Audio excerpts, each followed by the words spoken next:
Okay, so good morning. My name is Felicia Ford, and I'm the president and founder of the Freddie Ford Family Foundation. This morning, our autism webinar is going to be about 5 ways to increase virtual learning at home. And we're hoping to provide you some great tips and information on how you can be successful with your child in this virtual learning time. A little bit about me. I'm the president and founder. The organization was created because I have 3 boys on the autism spectrum, and I wanted to help impact the community by raising awareness of autism and supporting families. So our featured speaker today is Jade. Is it Kiser? Yes. Jade Kiser. And she's going to be presenting on this topic. So if you have any questions, please feel free to write them in the comments, and we will either get to them at the end or at good times to break. Also, this webinar is being recorded, so please make sure to stay muted. And on that note, hey Jade, let's go ahead and dive right in. All right, let's do this. I'm going to go ahead and put up my, can you enable screen sharing for me? Yeah. Perfect. There you go. Awesome.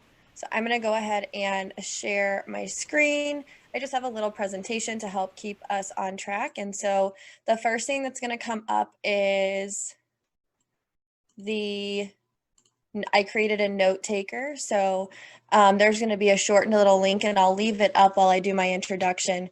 So if you want to go to bit.ly/increase learning, there's a note taker that will follow along with this presentation.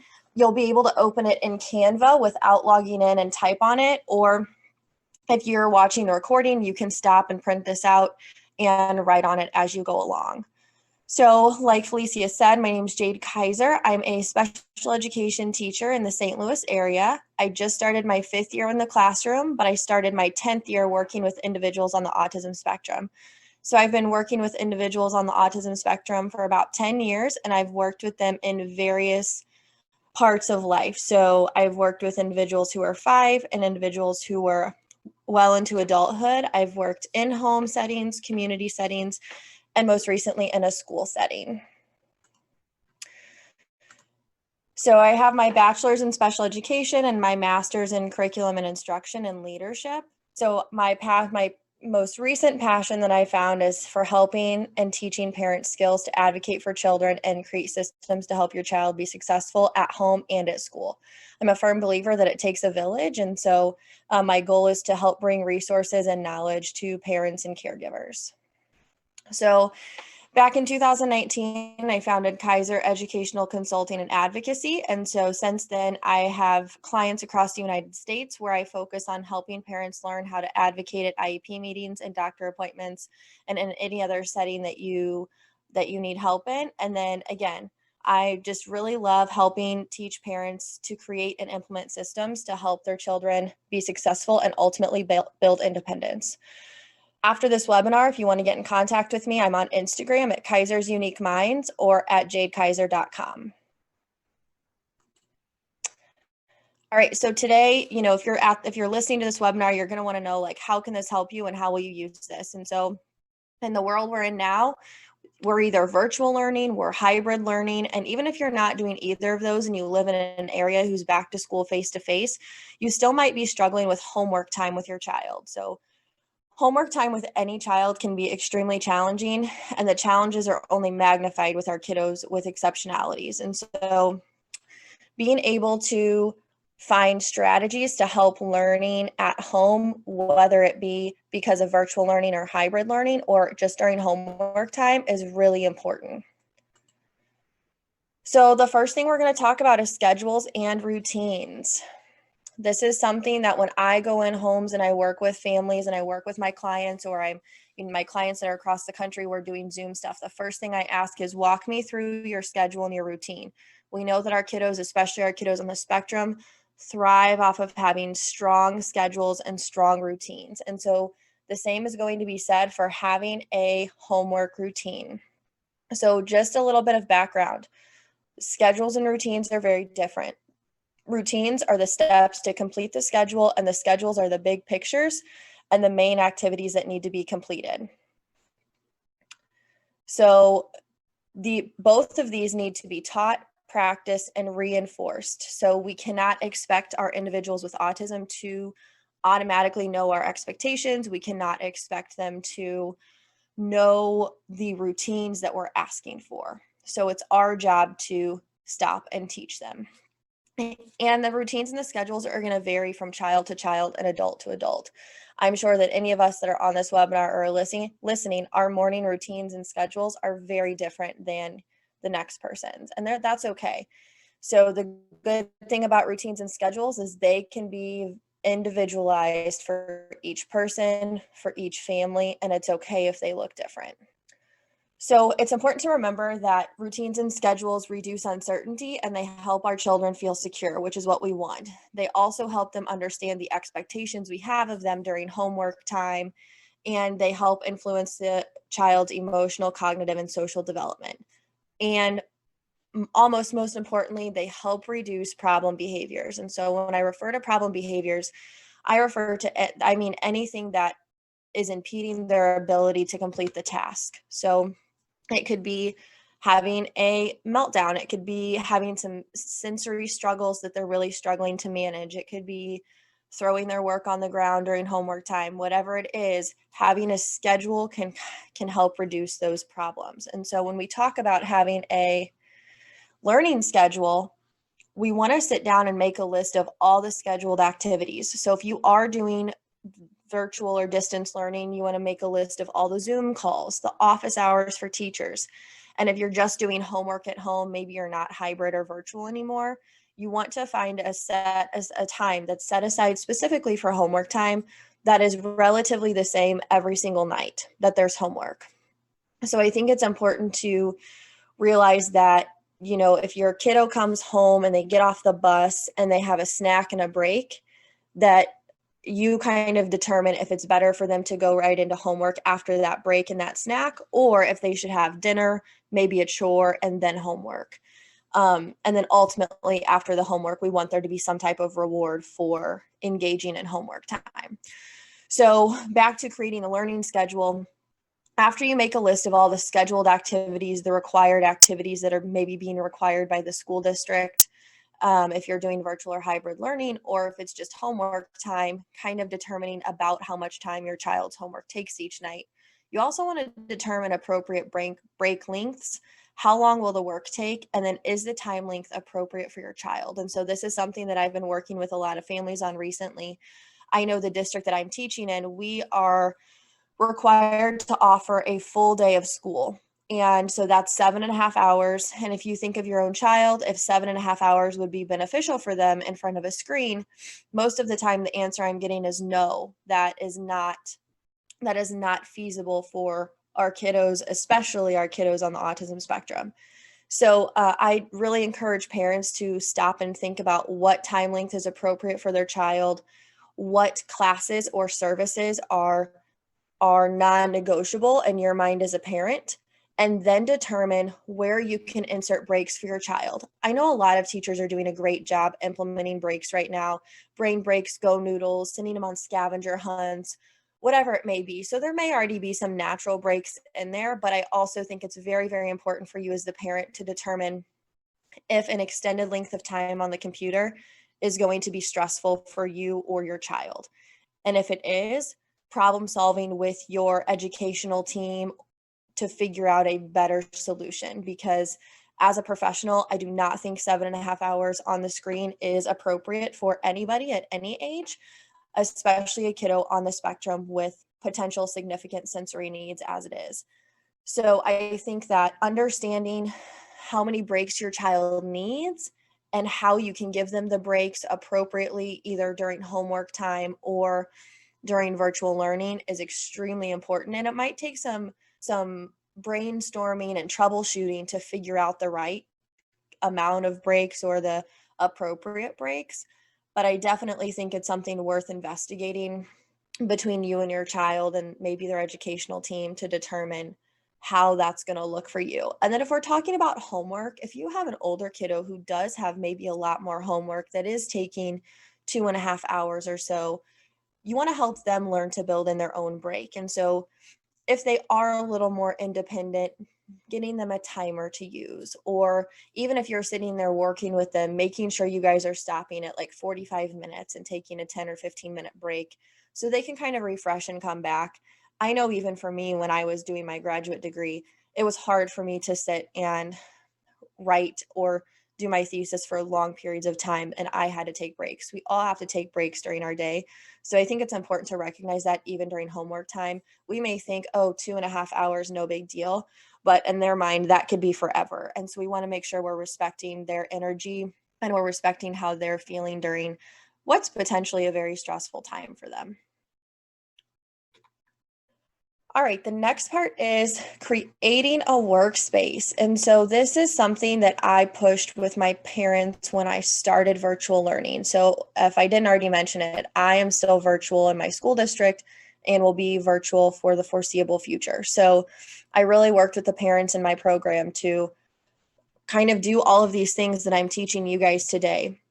And one of those was creating a workspace. So we all know, like when we're in college or whatever, everybody says, don't study in your bed.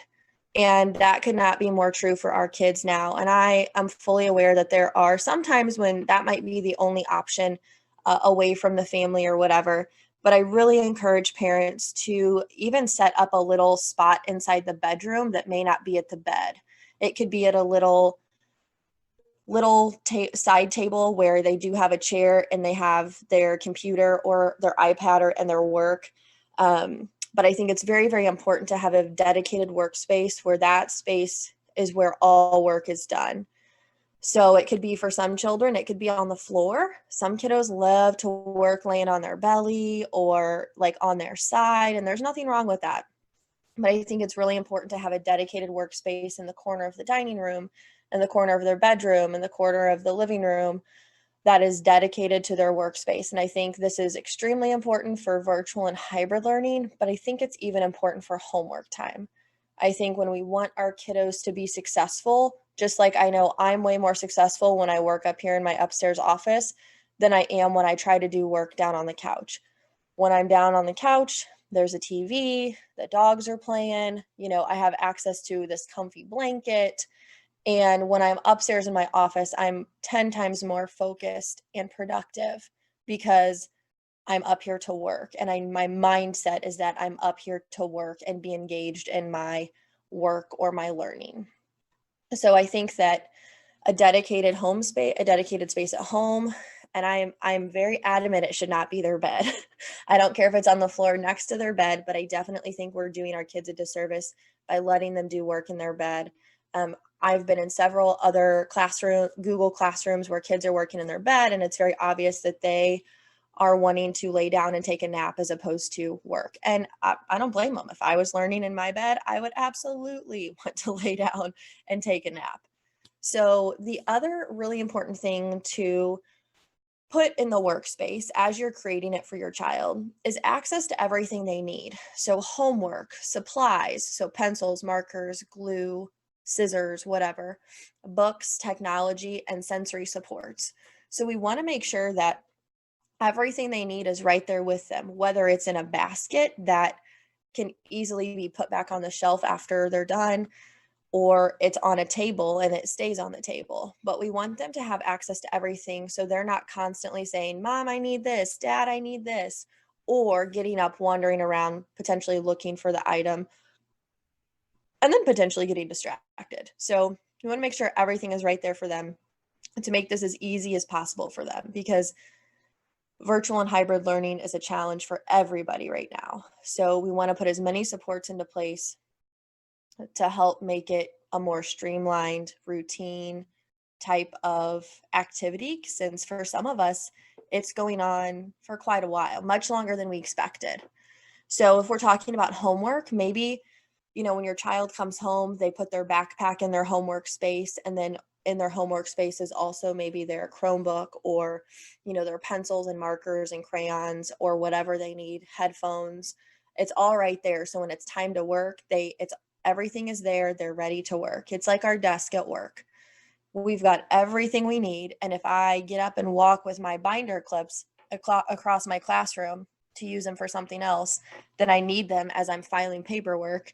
I've got to get up, and I'm going to guarantee you I'm going to get distracted between my desk and the table across the room with my binder clips. So we don't want that to happen to our kiddos. We want them to be in an area where they can be extremely focused and extremely ready to work. The next thing is having their schedule visibly posted. So depending on where your child's at in their journey to independence, we want to make sure that their schedule is visibly posted on the wall as a bookmark on their computer with clickable links. And if you don't know how to make a schedule with clickable links, please message me. I will help you. It's a lifesaver, especially for our kiddos on the spectrum who may be almost independent, but they still need some of that guidance. It's a lifesaver, and it's a lifesaver for parents too. You create the schedule once, you embed the link, and you click and you go. So if anybody has questions about that, please put it in the comments, and I can do a screen share while we're on here, or I can upload a screen share to my Facebook group or my Instagram so everybody can know how to do that.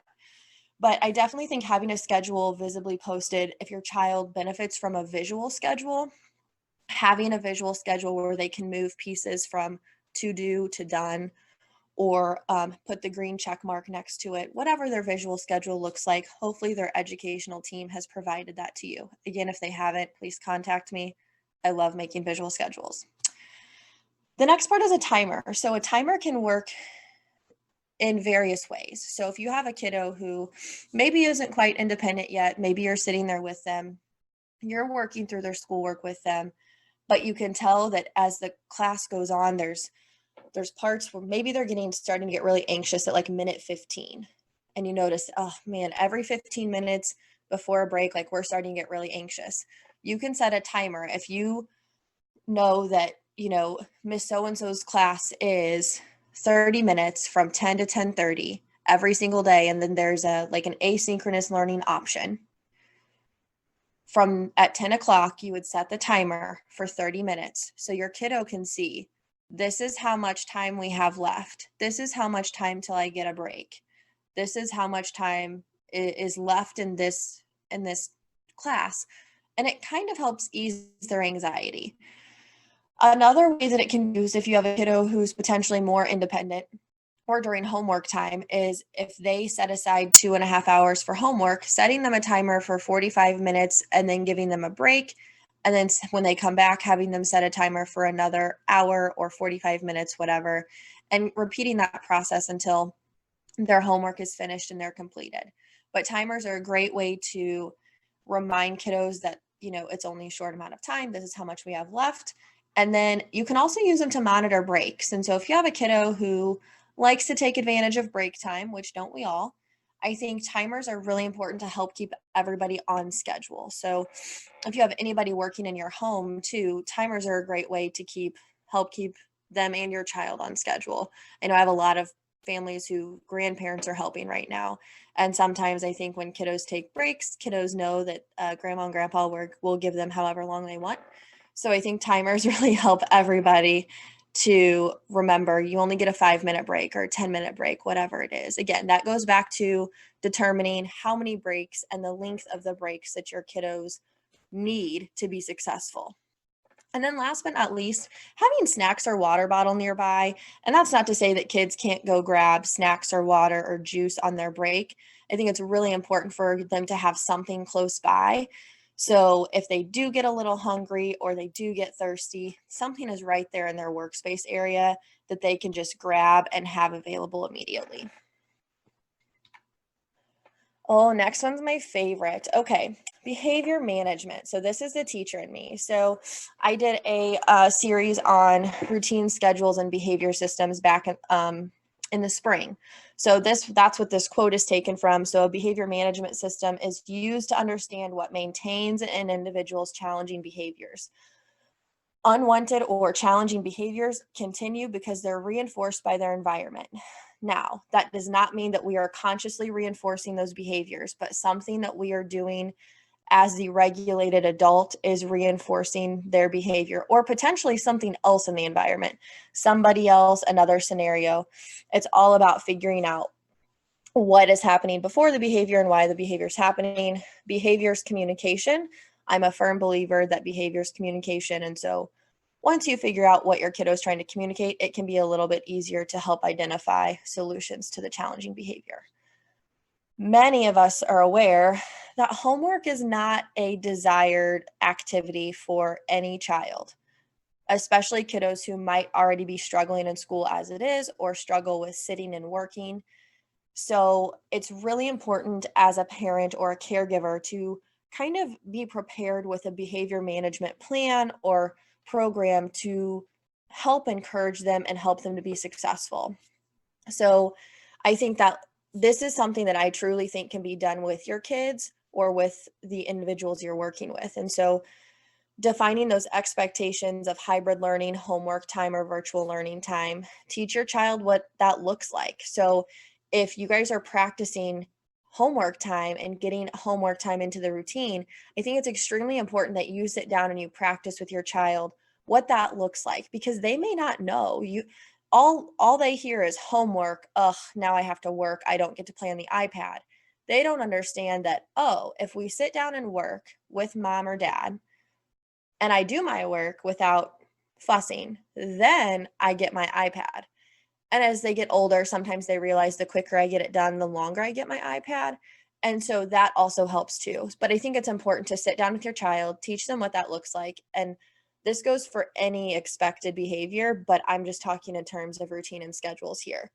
So understanding, helping them understand what this time looks like is vital.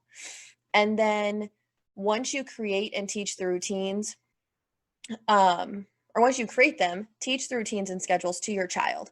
Work with them. So it's all about letting them know, here's where the schedule is posted and this is how we do it. So when you're done with morning meeting, you put the green check mark. When you're done with reading, you put the green check mark. When it's time for a break, you take your break card and you pick out your break choice. And I'm encouraging parents right now to do any type of screen-free break, just because kids are looking at the screen so much. I'm really encouraging parents to do playing with Play-Doh, going outside, jumping on a trampoline, whatever you have access to at home. I'm really encouraging screen-free breaks right now because our kids are getting so much screen time. But that's still a tangent. So then if you're running into some unwanted behaviors during homework time or learning time, so what's your child trying to communicate? Are they saying this class is going on too long and I'm getting frustrated? This homework time is too long and I'm getting frustrated? And if that's the case, that may be where you want to start to implement a little bit of a break before that happens. If they are throwing their work on the ground, it could be avoidance, or it could be, this is hard, I don't understand it. So sometimes it gets to be a tricky situation because there can be multiple reasons for certain behaviors. But try to figure out what your child is communicating when they exhibit those unwanted behaviors, and then try to pre-correct it before it happens. And a pre-correct can look like, I know every 15 minutes Johnny is starting to get anxious. So at 10 minutes, we're going to take a break and we're going to come back. And there's nothing wrong with that. I think notifying your educational team that you've identified this and letting them know that we're only good for 10 minutes. So we're going to be there for 10 minutes and take a break for 5. As an educator, I think that's perfectly okay. And as a parent, I think as long as you're advocating for your child, no educator should shame you for that. So, it's all about being your child's best advocate, right? So then after you identify kind of what your child might be communicating, you also want to find out what reinforces your child. The popular one is the iPad, but it could be a special snack. And you want to find out what reinforces your child and what you are okay with using as a reinforcer. I, as a professional, am okay with using food as a reinforcer. Some parents are not due to dietary restrictions, and that's okay. But I think it's really important to find out what reinforces your child so they will work really hard to get that item. I always encourage it to be an item that may not be readily available or that they have limited time on anyway. So if you think about the iPad, if your kid only has 30 minutes of iPad a day, are you okay with using that as a reinforcer to get extra time after homework or learning time. And if you are, that's a perfect reinforcer. The only time I feel like the iPad doesn't work is if the child has the iPad readily available all day. So then that kind of becomes a balancing act if you want to use that as a reinforcer. But it can be, the iPad can be a reinforcer, a special toy, or spending time with mom and dad that's not learning time, a special snack. If you don't keep cookies in your house, but you're okay with your kiddo having 1 or 2 cookies a day because they love cookies, anything like that. And then, especially for younger kiddos or kiddos who really need that visual, using a token system or a point system as a visual reminder to engage in that positive behavior. So I always encourage parents, if you're implementing a token system or point system, if you say, "Oh, Johnny, you did such a great job sitting and listening, give yourself a token." I always encourage parents to let the child put the token on the board, just because that's kind of starts to create that internal satisfaction of doing something, instead of "let me give you the star, let me give you the token." It starts to help them build that internal satisfaction. And then last but not least, increase your positive reinforcement and be specific. So this whole virtual learning thing has been hard on everybody. I'm not I'm not blind to that. And so I think it's really important for us as caregivers, teachers, parents, whatever your position is working with individuals with autism, make sure that you are increasing your positive reinforcement and you are reinforcing your kid or your child or your niece or your nephew, your student, all the time. The more specific, the better. So, I'm a pro at positive reinforcement. That is the one thing that every year when I get evaluated on, my numbers are off the charts. And it's just because I really believe in the value of it. Even as adults, we want to be recognized for the things that we do well. So of course our kids do. Of course they want to be recognized. And they really want to be recognized by parents and those closest to them. So making sure that you are telling them what they're doing well and specifically, not, "Oh, good job." I want you to say, "Oh my gosh, I love the way you sat through that class. That makes mommy so happy. I love the way that you shared out your thoughts when the teacher asked for answers or questions or whatever." I think the more specific you are, you'll just see your child's eyes light up because they are just so happy to get that specific feedback from you. All right, so this is a new one that I've added that I've been asked a lot about lately. So sensory supports. So typically in school, we have all sorts of sensory supports that we're providing, but they may not always go home. Sometimes they do, depending on the significance of the need, but sometimes they're just at school and parents kind of forget because out of sight, out of mind, or they don't realize that they can also get access to it at home. So first off, if your child has a sensory support like a pressure vest, a weighted vest, or anything like that that the school was providing that is in their IEP, you can get that from school. If it's not in their IEP, it becomes a little trickier. You can still ask the school, but if it's in their IEP, the school can provide it even if you are doing virtual or hybrid learning. So just a little side tip, but there are also lots of other sensory supports that you can get relatively cheap at home. I'm actually finishing a blog post that will have links to all of the sensory supports that I recommend, that I've used, that I've either had in my classroom or that I use at home or that I use when I'm out with clients. So there's a link to my Facebook group in the downloadable worksheet, and I will also share my Facebook group at the end. But the blog post will be posted in there and also on my website, and it'll have direct links. So we know that sensory supports address one of the 5 senses.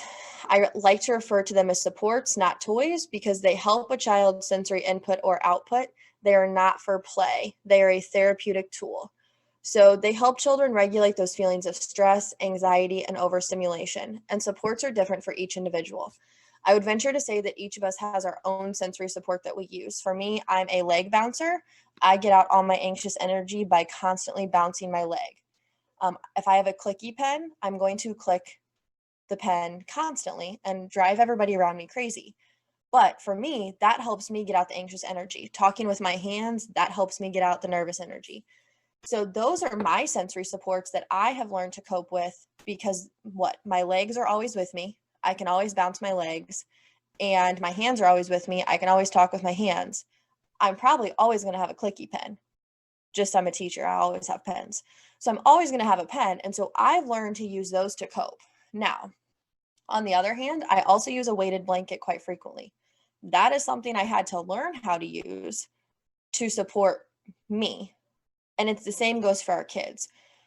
Every year when school starts, I have this huge tub of sensory supports. Everything from the little stringy noodles to the bean bags that are full of like jelly water stuff, to sensory mats that you can walk on, stress balls, the Tangle toys, anything you can imagine, I've got in my sensory box. But we go through a very, very long period of time where those supports are provided, but if they are being played with, they become Miss Kisers again.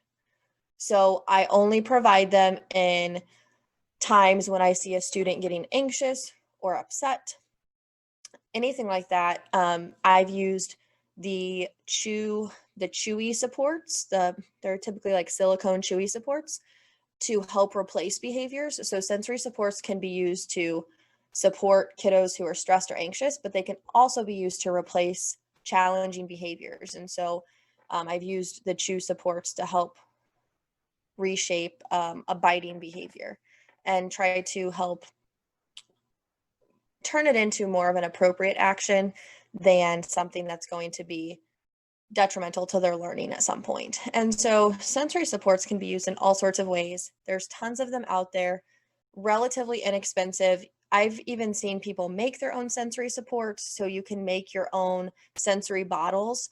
I believe it's Dawn dish soap and water, and you can put all sorts of stuff in there. I like to use the Voss water bottles because they're cylinders and their hole is about that big.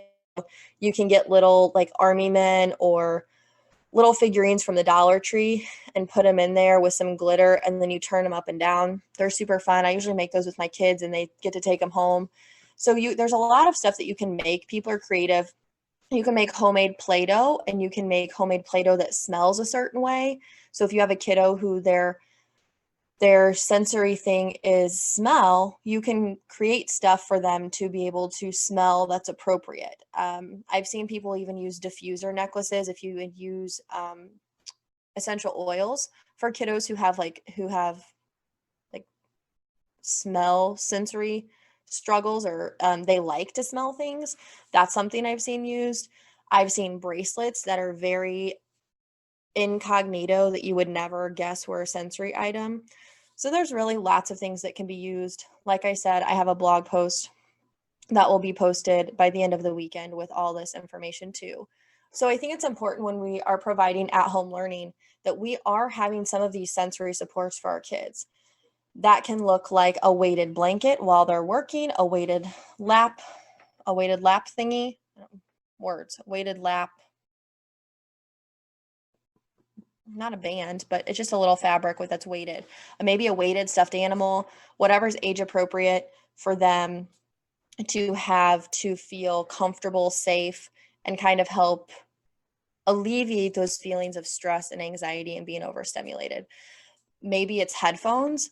Maybe the audio coming out of the computer, the Chromebook, is too sharp, but when they put headphones on, they can control the volume. So sometimes headphones are sensory support as well. Or maybe just having a squishy squeeze ball, something for them to focus on, especially if you have a kiddo who's really fidgety, and I'm sure sitting is a real struggle.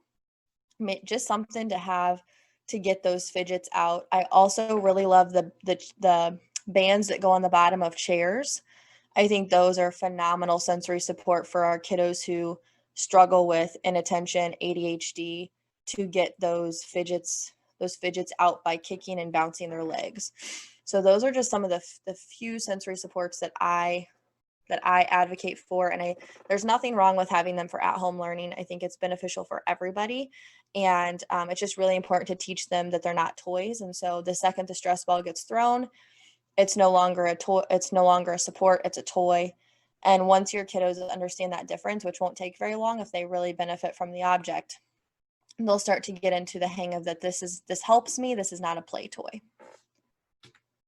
All right, and the last one, I don't have anything else on here except talking about positive attitude. This is one I kind of added to. I know that virtual learning has been a struggle for everybody, and I know that it's really easy as a parent or caregiver or even a teacher to complain and be very, very frustrated at your school board, your school district, the situation, and the whole situation. But I think it's really important that we remember that our kids hear everything, no matter if they're verbal, limited verbal, no matter what their cognitive level is, our kids hear everything. So if our kids hear us complaining about school, they hear us complaining that, oh man, we just really need to get them back in school. I don't want to be virtual. I'm so sick and tired of virtual. I'm so sick and tired of Zoom. Your kids are going to take that energy and they're going to show up to their Zoom meeting with their teacher and they're going to be aggravated and annoyed because that's what they heard. They heard that mom and dad are really tired of virtual learning, so I'm tired of virtual learning. Whereas if you change the narrative, even if you are aggravated, because we all are, and we all have every right to be, our feelings are valid. However, we have to make sure our children are learning no matter what. And so changing the narrative and either not talking about it in front of them, in front of your kids, or just saying, you know what, I'm so excited to get onto your teacher's Zoom today. What are you most excited for? I can't wait to see what you learned today. What do you think we're going to talk about today?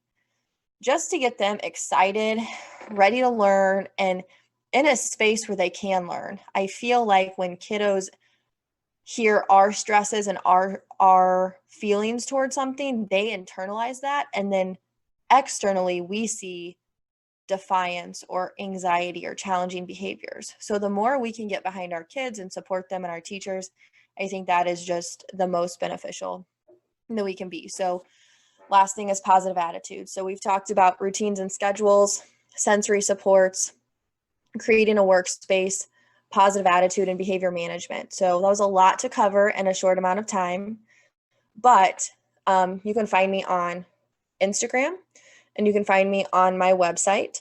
And then if you feel like you need more, I have just have 2 spots open up for my 8-week parent guidance journey. And so that looks like 8 weeks of one-on-one training with me with a weekly 15-minute check-in to implement what we've talked about and learned. And it's all personalized to your family.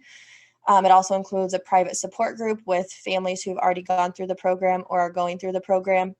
And then it also includes an IEP review. So if you need any help with an IEP, I'm a nerd. I love to review paperwork. So reviewing the IEP and either making suggestions for you to make to the educational team or helping you create a plan to make a stronger IEP with the educational team. So that link right there takes you to all the program information. Like I said, I have 2 spots available. And so the program's open till those spots will be filled. And so within the next couple of weeks. And then last but not least, if there were any questions, I'm going to stop screen sharing so I can get back and see everybody. All right, I don't see any questions in the chat, but does anybody have any questions? Yeah, you said you could show us how to do the clickable schedule. Can you do that now? Yes, let me pull up my Google. Okay, so I have done clickable schedules in both Google Docs and Google Slides. So I will show you guys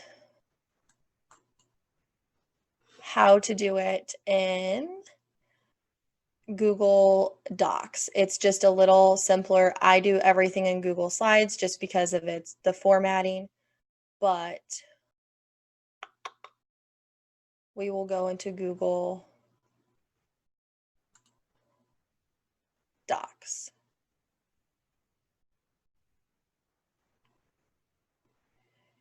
So I made clickable schedules for all of my students and I put it in my Google Classroom and everything so they could easily access their schedules without having to type in a Zoom link or Google Meets link.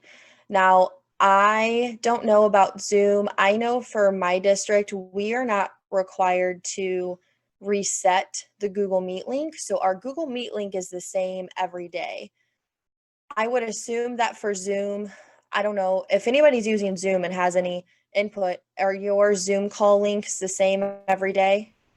Yes, in Okay, our okay. district, it's the same every day. Perfect. So if you are doing a schedule, sorry, I don't know why my computer's running so slow.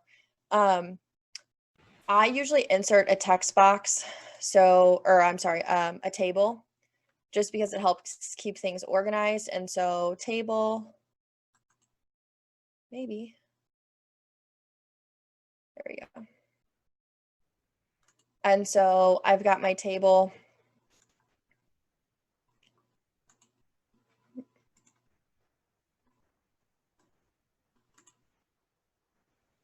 And so maybe I've got from 8:30 to 9:30, I've got morning meeting.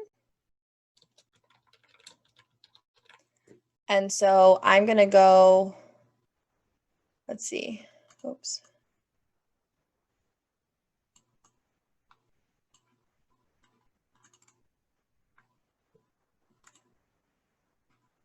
I'm going to go into my morning meeting and I'm going to highlight whatever text I want to hyperlink. So I'm going to highlight it and you will go to insert and go to link. And I would just type in the Zoom call or whatever. So I'm just going to put my website for right now. Oops. And so then you can see it's hyperlinked, okay? So then what I highly suggest doing is downloading this instead of as a Word doc, downloading it as a PDF. So if you download it as a PDF, it automatically stays interactive and clickable. So once you've put your schedule in here and you've entered everything, you'll go to download and you'll go to PDF. And then what that does is it opens up the PDF like this, and all I have to do is click the link and it's going to ask me if I can go there, but it will take you right to your Zoom call or right to your Google Meet. So you can do that for anything, even if your child uses specific websites. So if they use specific Google Classroom, you can highlight it and hyperlink it to your child's Google Classroom or Canvas. So all they have to do is go in and click. And if you want to get real fancy and help them, you can put in some visuals or whatever over here. There's a really cool thing within Google Office or Google whatever that you can insert images like directly in here, so you don't have to go searching and copying and pasting. So if I wanted to put a picture of a calendar right here so they knew it was morning meeting, I'd go to image and I would just go search the web, and I can go over here and I can search for calendar. Oops. And drag this picture in here. And so now my kiddo knows that when I say morning meeting, I say go to the picture, go to the link with the calendar, and they know right then and there that's where they need to click. So just a little trick if when you go to make your schedule, hyperlink. So just again, highlight the text and you can go to insert link, or I believe you can right click. Yeah, you can go to right click and insert link too. So there's two ways to do it, and it just makes it super simple, and it really helps build that independence for your kiddos, especially if you're also working from home and you have to step away for a minute, or you're just saying, hey, just click on this, I'll be right there. It just makes it so much easier for them, and even for you too. Even if you're sitting right there with them the whole time, it's just all in one area. You don't have to be clicking back and forth.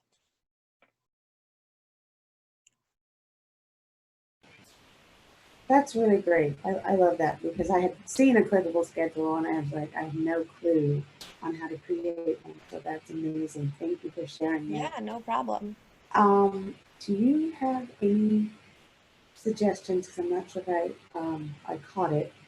about should homework be like on a timer system as well, like work for so many minutes? Because much like a Zoom, there's that fatigue. Yeah. And I find with my oldest, who's 7, the battle of homework is very real.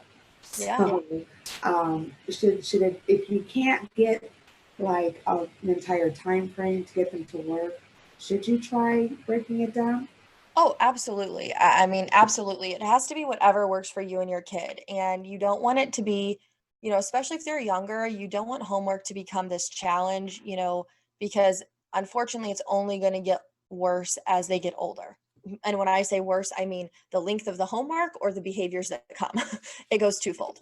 So I definitely think that, like, if you know that their last Zoom is at 2 o'clock and you give them a break till 3, but they're still kind of energetic and ready to go, I would say, like, okay, let's do 30 minutes. We're going to sit down for 30 minutes. We're going to do some homework, get done whatever you can, set that timer, get their reward, and then either come back to it or do it later in the night, depending on how much homework there is. But yeah, I mean, I think timer, even if it's 15 minutes, I think that using that timer to show them, like, we are here for 15 minutes. When the 15 minutes is up, we can go.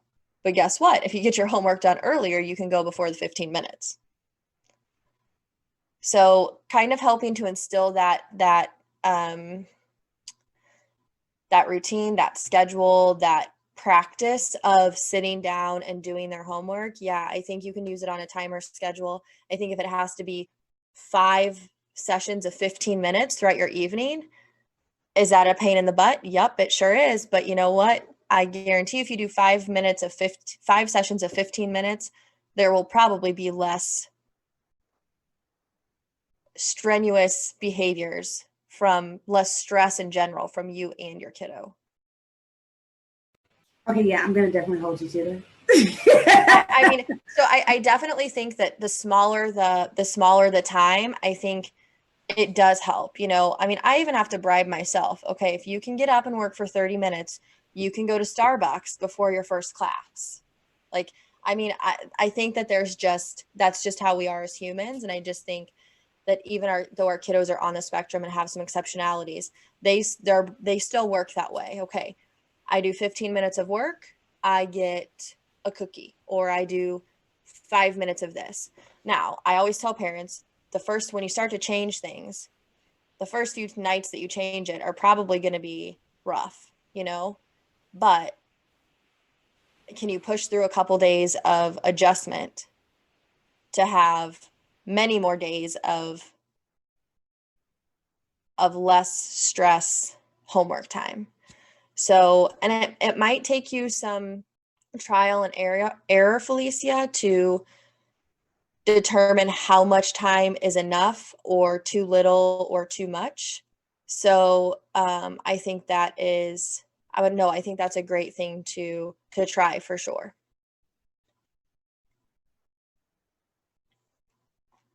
Wonderful, because yeah, that is a huge challenge. And then having, the more children you have, the more challenging it is to get that Absolutely.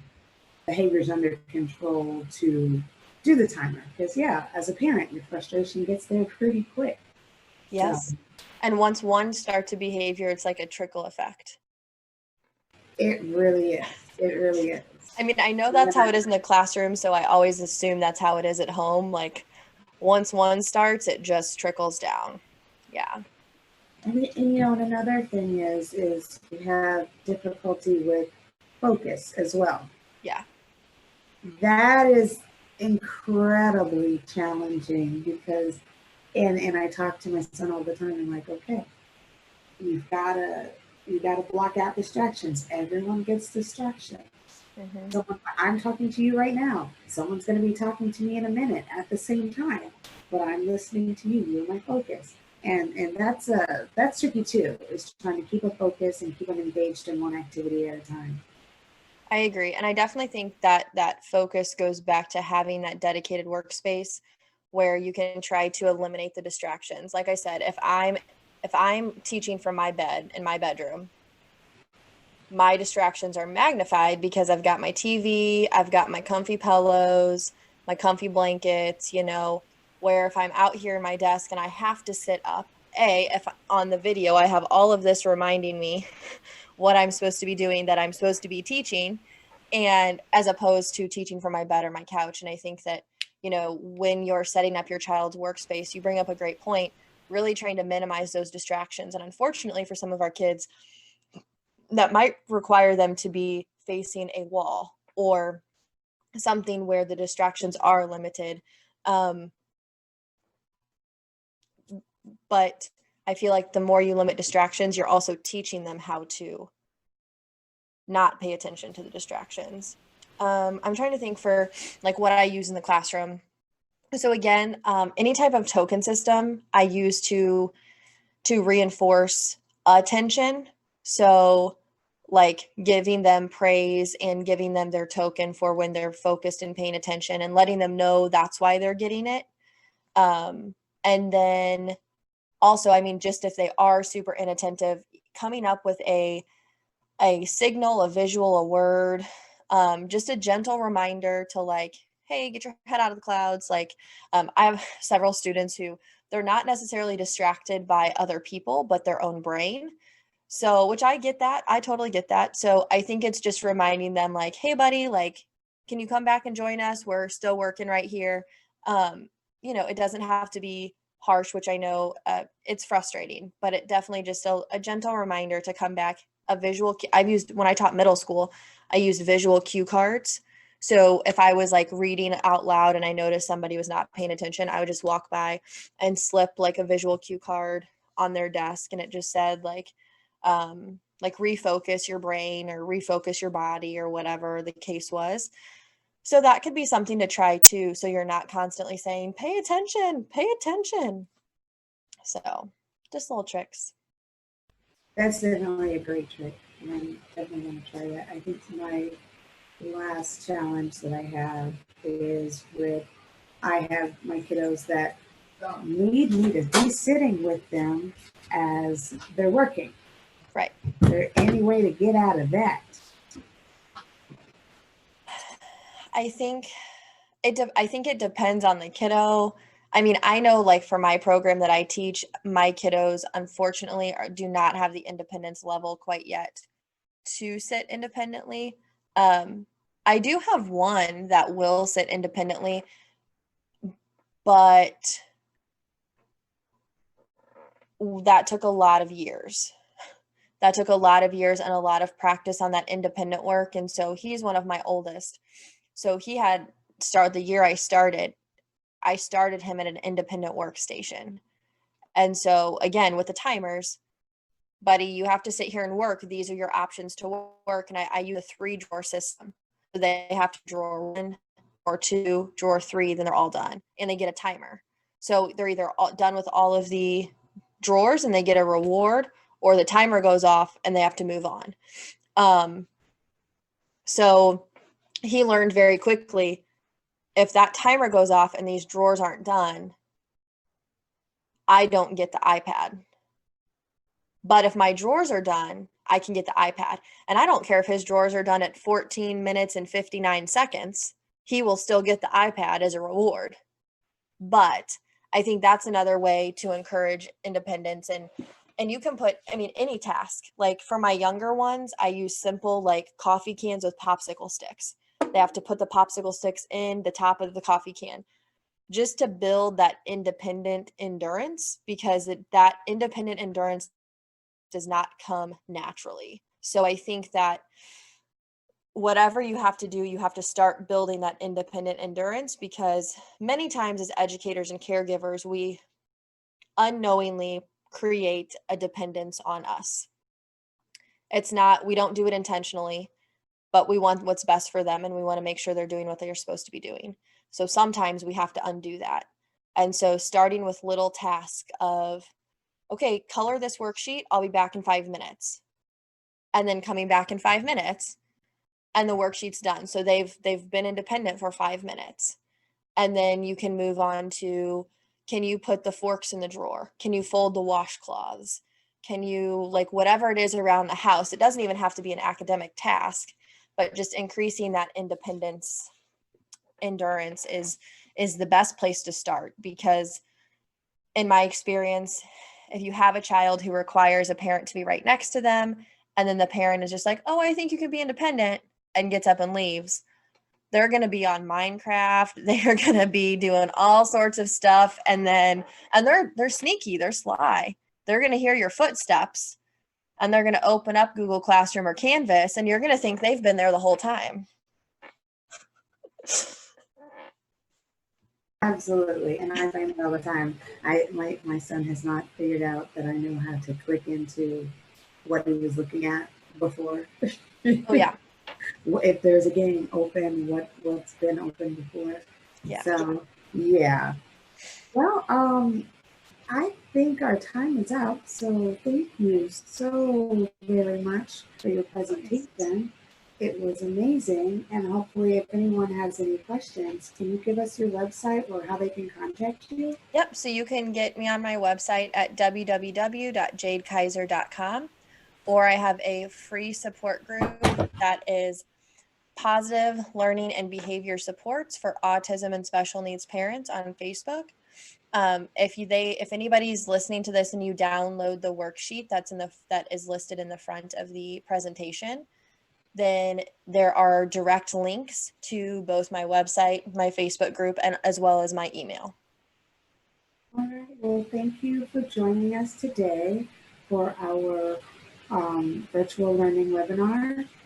Please feel free to contact Jade with any questions that you may have. Jade, once again, thank you so much. And we'll see you next time. Thank you. Thank you.